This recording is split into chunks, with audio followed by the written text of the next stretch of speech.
வணக்கம்.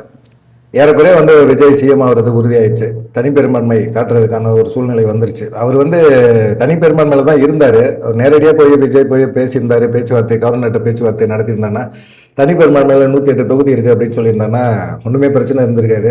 நீங்க சட்டசபையில மெஜாரிட்டியை நிரூபிச்சிருங்க, 118 தொகுதிகளை நிரூபிச்சிருங்கன்னா கண்டிப்பா நிரூபிச்சிருக்கிறதுக்கு வாய்ப்புகள் இருக்கு. இங்கதான் ஆதவ அர்ஜுனா போன்ற நபர்கள் எல்லாமே காங்கிரஸோட பேச்சுவார்த்தை நடத்தினாங்க. உடனே காங்கிரஸ் எப்படா தாவேக்கா கூப்பிட்டுன்னு எதிர்பார்த்துட்டு காங்கிரஸ் கொண்டாந்த 5 எம்எல்ஏக்களோட நிபந்தனை ஒரு கடிதத்தை கொடுத்தோன்னா அந்த கடிதத்தையும் சேர்த்து கொடுத்துட்டாரு. நீங்க கூட்டணி ஆட்சி அமைக்க போறீங்கன்னா கூட்டணி பலம் 118 வேணும்ல அப்படின்னு கவர்னர் கேட்க ஆரம்பிச்சாரு. அங்கதான் சிக்கல் உருவாச்சு. அப்பதான் அவருக்கே தெரிஞ்சது நம்ம சிக்கலை உருவாக்கிட்டோம் அப்படின்னு சொல்லிட்டு. அது இருந்தாலும் பரவாயில்ல, கூட்டணி கட்சிகளோட ஆதரவு வேணும்ல. அப்போ பாத்தீங்கன்னா பாஜக ஆதரவுல இருக்கிற கட்சிகள்ல கூட்டணி தொடர்பான பேச்சுவார்த்தை அவர் நடத்தல. அதிமுகவோடையும் பேச்சுவார்த்தை நடத்தல, பாமகவோடையும் பேச்சுவார்த்தை நடத்தல, தேமுதிக யாரு கூடயும் பேச்சுவார்த்தை நடத்தல. அவர் கூப்பிட்டது எல்லாமே பாத்தீங்கன்னா காங்கிரஸ் வந்துட்டாங்க. அப்புறமா விசிஏ கம்யூனிஸ்ட் இந்த கட்சிகளோட தான் பேச்சுவார்த்தையை நடத்திட்டு இருக்காரு. அதுலயும் குறிப்பா பாத்தீங்கன்னா தொல் திருமாவளவன்ட்ட வாட்ஸ்அப்ல மெசேஜ் போட்டு இது மாதிரி ஆதரவு தெரிவிக்க சொல்லியிருக்கிறாங்க. இதுதான் சிந்தனை செல்வன் போன்ற நபர்களுக்கு மிகப்பெரிய ஒரு கடுப்பாயிடுச்சு. கூட்டணி வேணும் அப்படின்னா நீங்க தான் நேரடியா களத்துல இறங்கி பேசணும். அதை விட்டுட்டு வாட்ஸ்அப்ல மெசேஜ் அனுப்பி எங்களுக்கு ஆதரவு கொடுங்க அப்படின்னா அது என்ன அர்த்தம் அது அப்படிங்கிற மாதிரி ஒரு டென்ஷனா இருந்தாங்க.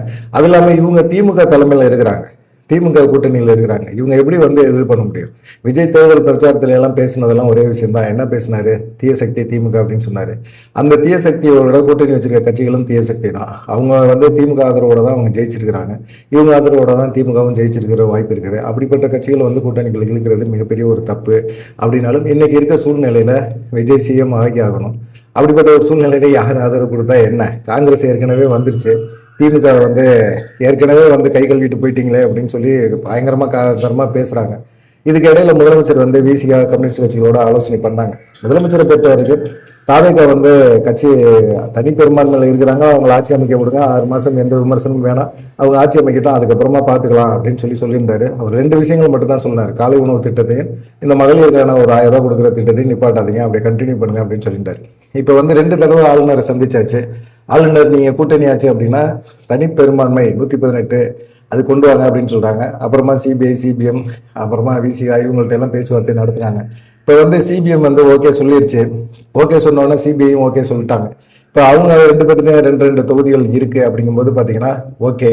இப்போ எக்ஸ்ட்ரா விஜய்க்கு தேவையான எண்ணிக்கையில வந்துருச்சு. ஏற்கனவே 108ல இருந்தாரு, பிளஸ் காங்கிரஸ் 5 2 தொகுதியில விஜய் ஜெயிச்சனால 113 தொகுதிகள் வருது. 112 தான் கணக்கில் எடுத்தோம்னா ஒரு தொகுதியை ராஜினாமா பண்ணிடுவார். திருச்சி கிழக்க ராஜினாமா பண்ணுவார். அது சம்பந்தமா பேசுவோம், திருச்சி கிழக்கை பத்தி பேசுவோம். ராஜினாமா பண்ணிடுவாரு. இப்போ சிபிஐ ஆதரவு தெரிச்சனால 114 தொகுதி ஆயிடுச்சு. 112 இப்போ 114.